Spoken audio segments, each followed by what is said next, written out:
is she at?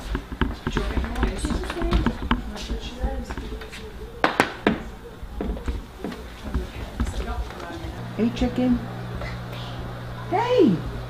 Addison wakes up, and instantly after she wakes up, we have to give her her first dose of medicine. Without that, she can start going into clusters where it's one seizure after another seizure, which requires rescue medication.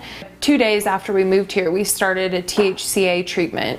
THCA is non-psychoactive, so it's not getting anybody high when they use it. But she's on a THCA patch, so it just, you cut it into however many pieces the doctor suggests. In her case, it's 8. So we take a patch and we cut it into 8, and she gets 1/8 in the morning and 1/8 in the evening, and she started that about 2 days after we got here. It's been fantastic. Her seizures have gone from, around 100 noticeable seizures a day to the other day I think it was 19. We were down to 19. She was walking with ease. It was really strange. Before, she always walked like she was drunk. She just always swayed. She'd maybe make it 5 feet and fall. And we noticed 6 hours after we put that on her, she wasn't falling down. We noticed that she started mimicking our hand gestures when we were talking. She started mimicking people on TV, the way that they talk, the way that they hold their hands. Started saying new words. We went to Altitude Wellness Center today. That's where we got our patches before. They made a special type of oil specifically for Addison, that there's CBD still in it, but there's some THCA in it as well. Stuff that we got from the Wellness Center today was derived from a marijuana plant and not a hemp plant.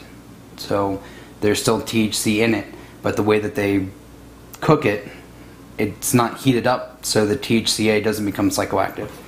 First, we start with the clinical diagnosis that their doctors have given them, whether it's epilepsy or leukemia or any of the other varying disorders we see children coming in for.